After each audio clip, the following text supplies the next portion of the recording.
시청자 여러분 안녕하십니까. 4월 3일 시사정담 시작하겠습니다. 이종근 전 데일리안 편집국장님 나오셨습니다. 안녕하십니까? 네, 안녕하세요. 이 국장님. 네네. 이제 윤석열 대통령에 대한 탄핵 심판 선고가 정말 코앞에 네네. 닥쳤습니다. 닥쳤습니다. 24시간 후면은 네. 선고가 내려집니다. 네. 지금 현재에서는 오늘 또 평의가 계속되고 있는 것이죠? 네네. 오늘도 평의가 계속되고 있고요. 오늘은 몇 시간을 했다. 뭐 이런 얘기는 안 나옵니다만 내일 아침도 잠깐 만나서 티타임 같은 걸 통해서 뭐 서로의 의견을 마지막으로 한번 밝히는 시간이 있지 않을까 하고 조심스럽게 다들 이야기를 하더라고요. 그러니까 지난번 박근혜 전 대통령도 마지막 날 판결이 있다고는 하지만 그 전까지 이미 다 그 전날에 이미 확정이 됐다는 됐고 그 다음에 그날 아침에는 서로 뭐 마지막으로 그냥 의견 교환 정도 뭐 이런 정도였다고 하니까 이미 결정은 됐는데 오늘도 평의는 열린다고 합니다. 그러니까 판결이 끝났는데 네네. 판결 이후 뭐 결정문이라든가 조금 보완 수정하는 그런 작업 네네. 정도, 그렇죠. 좀 미세한 조정 정도 아니겠습니까? 자꾸라든지 뭐 이런 표현이라든지 이런 부분 아니겠습니까? 그러면 판결은 1일 날 네네. 선고기를 지정하면서 그날 끝났다는 얘기도 있고 31일 날 그러니까 지난달 말에 네네. 끝났다는 얘기도 있고 여러 설이 좀 있는 것 같습니다. 그렇지요. 그러니까 언제 시점을 이제 판결로 보느냐도 사실 상황 따라 다르겠지만 이런 설은 있어요. 진즉에 뭐 서로 간의 의견은 다 끝났는데 그걸 서로 일치를 보다 보니까 마지막까지 좀 늘어졌다 뭐 이런 얘기도 있고. 근데 결정적으로 오늘 제일 많이 화제가 되는 게 중앙일보 강찬호 논설위원회 칼럼입니다. 31일 날 무슨 일이 있었다. 이게 지금 굉장히 화제가 되고 있어요. 31일 날 그러니까 평의 직후에 문영배 헌법재판소장이 나와서 판결 준비하세요라고 직원들한테 지시를 했다. 그러니까 31일 날 판결이 끝난 게 아니냐라는 겁니다. 그것도 뭐 본인이 직접 헌법재판관한테 들었을지 아니면은 그 지시를 받은 직원한테 들었다면 모르지만 네. 전은 아니겠습니까? 그렇죠. 예. 어쨌든 31일이든 1일이든 네. 판결은 사실상 끝났다. 네. 그러니까 지금 결정은 내려졌는데 네. 극도 보완을 지금 유지하고 있다. 이렇게 보면 되는 거 아닌가 이렇게 생각이 되는데 네네. 그러나 뭐 민주당뿐만 아니라 윤석열 대통령 측 그리고 국민의힘 측에서도 온갖 정보망을 동원해서 그렇죠. 어떻게 돌아가고 있는지 결정이 어떻게 났는지 이런 보고들을 받고 있을 것 아니겠습니까? 그렇습니다. 나름대로 의견 교환을 나누면서 전체적인 앞으로 틀을 잡아가리라고 보는데 양측의 분위기가 많이 달라요. 뭐 다르죠. 윤석열 대통령 측에서는 일체 언론 접촉을 안 하고 있으니까 네. 또 변호인들도 지금은 거의 입을 닫고 있는 그런 그렇죠. 상황입니다. 뭐 석동현 변호사 언제는 입이 좀 가볍잖아요. 근데 며칠 전부터 계속 나오지 완전히 지금 않습니다. 침묵이고 예. 대통령실에서 현재 선고 결과를 차분하게 지켜보겠다. 예, 기다리겠다. 그냥 원론적인 얘기뿐이 없어요. 예. 다만 국민의힘에서는 상당히 분위기가 여유가 좀 있는 분위기이고 네. 지금 승복을 다 강조하고 나섰잖아요. 그렇죠. 이게 공수가 바뀌었습니다. 그러니까 한 수일 전만 하더라도 기억하시겠지만 민주당이 승복해라.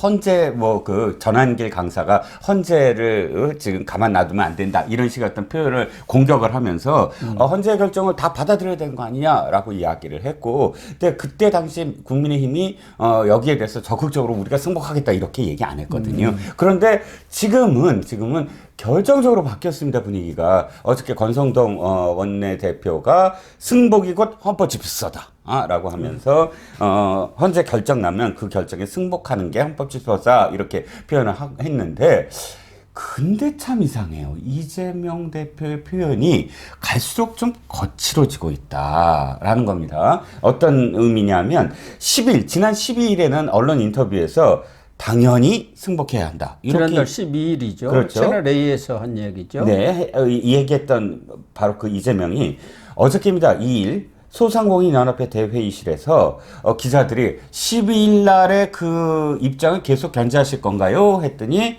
승복은 윤석열이 하는 것이다 라고 퉁명스럽게 대답을 했다고 합니다. 그러니까 이재명 대표가 왜 이럴까? 그러니까 대표라면 그래도 좀 박찬대 원내대표는 이해가 가는데 전체적으로 자기의 당사자니까 좀 약간 좀 이렇게 포용하는 어떤 느낌? 이렇게 이미지 관리를 해야 되는데 툭 하니 윤석열이 하는 것 이렇게 그 직함도 빼고 공격적인 어떤 대답을 하는 건 상황이 최소한 유리한 국면은 아니다라고 지금 판단하고 있는 게 아니냐라는 지금 분석이 나오고 있죠. 이재명 민주당 대표도 보고를 받았을 것 아니겠습니까? 여러 경로를 통해서. 네네. 그런데 승복은 윤석열이 하는 것이다. 특히 과거 같으면은 그래도 뭐 박찬대 원내대표라든가 일부 당직자들은 뭐 윤석열 대통령이라는 직함도 빼고 윤석열 내란 수계 뭐 그랬습니다만 그래도 이재명 대표는 윤석열 대통령이라는 직함을 붙여줬는데 어제는 아예 윤석열이 하는 것이다. 이렇게 받았단 말이에요. 그렇죠. 그런 거 보면은 이게 인용 쪽이 아니라는 쪽에 보고를 받은 것 아닌가. 기각 아니면 각하 쪽이라고 보고를 받아서 그런 건지 아니면 또 페인트 모션을 쓰는 건지 어떤 건지. 그렇죠. 사실 뭐 표정 관리를 하는 거일 수도 있으니까 우리가 단언할 수는 없지만 그러나 이재명 대표의 이런 표현들은 만약에 표정 관리를 한다고 하더라도 아니 뭐 윤 대통령 해야 된다라고 표현하는 것이 뭐 그렇게 어려운 일은 아니잖아요. 자기 이미지 관리인데 결국은. 근데 그렇게 툭툭 요즘 더군다나 밑에서 죽으려고 한답니다. 리스크가 굉장히 커졌잖아요. 이 부설에 대한 리스크가. 최근에 아주 결정타가 쌍시옷 비읍 하고 이재민에게 표현한 것. 그 다음 표현도 사실 문제가 될 표현이었어요. 저런 행위들은 자기네들끼리 그냥 하고 싶어서 하는 짓이야. 뭐 이렇게 표현했거든요. 정치적인 행위다. 뭐 그렇게 폄하해서 얘기한 거 있지 않습니까? 그런데 어쨌든 이재민이니까 자기가 경청해야 되는데 저 사람들 뭐 저런 행위 뭐 이렇게 표현했는데 자 그 다음엔 또 예의가 없다. 왜 현충 천안함 서해 수원 아래 가가지고 이런 표현들 때문에 밑에서 이제 그 기자들한테 저 대표가 요즘 좀 그래 그러면서 이렇게 진화하느라고 굉장히 고생을 했다고 해요. 그런데 그런 이야기들을 계속 했을 거 아닙니까? 대표님 조금 정돈되게 가야 됩니다. 대표님만큼은. 근데 그럼에도 불구하고 어저께 툭 하고 또 다시 윤석열이다 해갖고 구설에 또 오르기 시작했잖아요. 이건 현재 어떤 상황을 관리하지 못하고 있다라는 그런 느낌을 주기에 충분하죠. 이재명 입장으로서는 자기 정치 생명뿐만 아니라 인생에 걸린 이런 사안이기 때문에 정말 피가 마르지 않겠습니까? 신경이 곤두서는 정도가 아니라 뭐 쭈삣쭈삣 하는 거 아니겠습니까? 맞습니다. 바람이 스치는 소리에도 촉각이 곤두설 정도의 그런 긴장감을 갖고 있고 초조 불안감을 나타낸 것 아닌가 이렇게 보여지는데 지금 민주당 측에서는 승복 얘기는 전혀 없지 않습니까? 국민의힘에서는 뭐 권영세 비대위원장이나 권성동 원내대표를 비롯해서 대권 주자들 대부분이 승복을 해야 한다. 우리는 흔쾌히 따르겠다. 이런 입장을 표명하는 것 보아서는 국민의힘에서는 상당히 긍정적인 어떤 시그널을 아니면 정보를 입수했다고 이렇게 느껴지고 민주당 측에서는 박찬대 원내대표를 비롯해서 정성호, 친명 좌장, 박지원 의원, 박홍근 전 원내대표, 김용민 원내수석 부대표 등 비롯해서 지금 만약에 인용이 아니고 기각이나 각하 판결이 내려진다면은 결사항전하겠다는 그런 뜻만 표명하고 있는 거 아니에요? 그렇죠. 그것도 굉장히 비판을 많이 받았습니다. 그러니까 박찬대 원내대표가 일단 거대 야당이 지금 원내대표잖아요. 그런데 거기에 불복하겠다라는 불복이라는 용어를 썼어요. 그러니까 예를 들어서 만 가지를 양보하더라도 시민들이 불복할까봐 걱정이다 이런 정도의 워딩이었다고 한다면 그나마 그걸 우려하는 어떤 표현이라고 할 수 있지만 아예 정당이나 정치권이 나서서 불복하겠다라는 뉘앙스로 또 지도부가 얘기한 것 그만큼 지금 상황이 녹록지 않다라는 거를 아예 드러낸 거 아니냐라고 분석이 가능하죠. 박지원 의원 같은 경우는 만약 헌재가 기각 결정을 내리면은 그런 사람들은 역사의 반동이자 제2의 이완용이다. 자손 대대로 우리나라에서 살 수가 없을 것이다. 이렇게 아주 극렬하게 비난을 했는데 사실은 외곽에 있는 네. 당 지도부가 아닌 사람들은 지원 사격을 위해서 좀 강하게 얘기할 수는 있어요. 그러나 이재명 대표라든가 박찬대 원내대표 또 뭐 김용민 원내 수석 부대표 이런 사람들은 당과 원내 지도부이기 때문에 이렇게 거친 언사를 쓰면은 안 되는데도 불구하고 승복을 할 수 없다는 그런 발언을 하고 있는 거 아닙니까? 네네. 제가 이렇게 쭉 보면 3월 14일 이전에는 이 사람들 모두 다 8대 0이라고 그랬어요. 무조건 8대 0이다. 모든 재판관도 전부 8대 0이다. 근데 3월 14일이 선고 날이다라고 다들 생각하고 있는데 그게 무너지고 그 다음에 헌법재판소에서 언제 선고기일을 계속 잡는다는 얘기가 없는 순간부터 이 민주당이 흔들리기 시작하더니 그 다음부터는 아예 3명의 이름을 적시를 합니다. 정영식, 김복형, 조은창. 그래갖고 조한창. 이 세 사람이 완전히 무슨 역적이다라는 식으로 해서 세 사람 사발통문 돌리고 그 인적 정보 돌리고 하더니 끝내 박찬대 입에서 뭐라고 나옵니까? 사고를 크게 쳐버렸죠. 을사오적이다. 을사오적.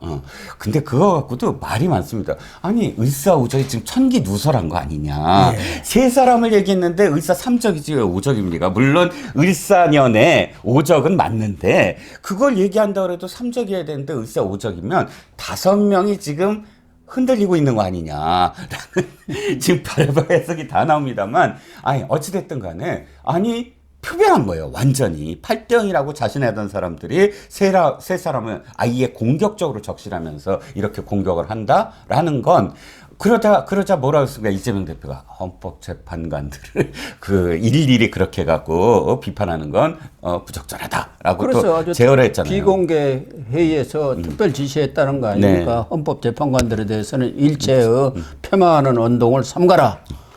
그렇게 얘기하고 이재명 대표가 또 최고위원회에서 이 천막당사에서 헌재 재판관들은 우리나라의 최고 인품과 경륜과 능력을 지니신 분이다. 이렇게 극찬을 하고 나선 것 아닙니까? 똥줄이 탄 거죠. 그러니까 혹시나 또 마음이 이거 판결 아직 마지막 날까지 아니야 이거 괘씸해. 그리고 마음 바꿀까 봐 그런 거 아닙니까? 그래서 장성민 전 대통령실 미래전략기획관이라고 기획관을 한 분 있지 않습니까? 전 의원이죠. 그리고 안산 갑인가요? 지난 총선에서 안산갑에서 아마 낙선했죠. 그 유명한 양문석 의원한테 졌습니다. 그런데 장성민 의원이 민주당 내 친명들과 이렇게 접촉을 해보니까 각각 흐름으로 기정사실화하는 그런 분위기를 느꼈다고 하면서 6가지 실책론들을 이렇게 정리를 했던데 그 중에서 가장 초점을 둔 것은 역시 박찬대 원내대표가 3명 재판관을 을사오적으로 공격하고 헌재를 적대화한 것. 이게 아주 가장 패착이다. 이렇게 지적을 했더라고요. 왜냐하면 가장 중요한 게 박찬대는 지도부잖아요. 그러니까 말씀하셨듯이 김용민이나 원내 수석 부대표긴 하지만 바깥에서 왜 그 스피커들이 이렇게 공격하는 건 그렇다 치더라도 이재명과 박찬대는 표정 관리를 하면서 전체적으로 당의 흐름을 이끌어야 되는데 박찬대가 나서서 특정 재판관들을 이렇게 이야기하기 시작하면 헌법재판관 전부가 사실을 이게 우리를 정치적으로 지금 매도하는 거냐라고 생각할 수밖에 없거든요. 아무리 우리 법 연구회라고 하더라도 어찌됐든 헌법재판관들을 이렇게 민주당이 직접 나서서 지도부가 이렇게 표현한 것 이건 굉장히 블러핑을 하고 스스로 이렇게 표현한 것이자 헌법재판소의 공격에 빌미를 준 거다라고 표현한 겁니다.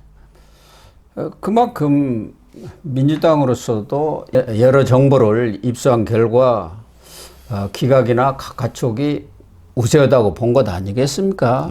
그러다 보니까 무의식 중에 그렇게 터져 나왔다고 봐야겠죠. 그래서 오늘 또 조선일보 보니까 요즘은 입 달린 사람이라고 하면은 다 선거 결과 어떻게 될 것이라고 그러면, 예측을 하고 있지 않습니까? 난리죠.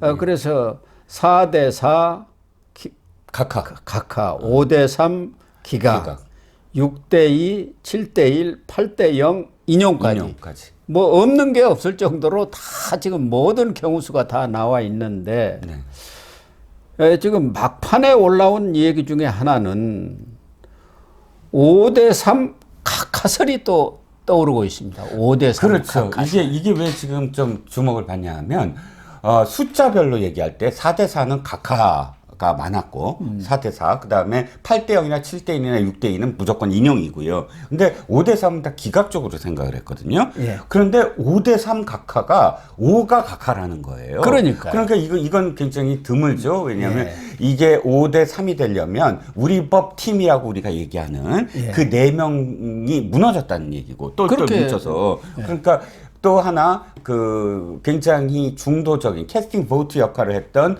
김영두가 움직였다는 얘기고 정정미도 움직였으니까 5가 되는 그렇죠. 것이죠. 정정미. 그러니까 4명 중에 한 번도 움직이지 않았던 정정미가 움직였다. 이렇게 지금 표현을 하면서 우리법 3사람만 남았다는 거 아니겠습니까? 네. 예. 문영배, 이미선, 정계선. 이 3사람만 남고 나머지 5은 각하로 가는 게 가장 이 헌재로서도 상처를 가장 줄일 수 있고 또 민주당 같아도 어느 정도 명분을 줄 수 있는 것 아니냐.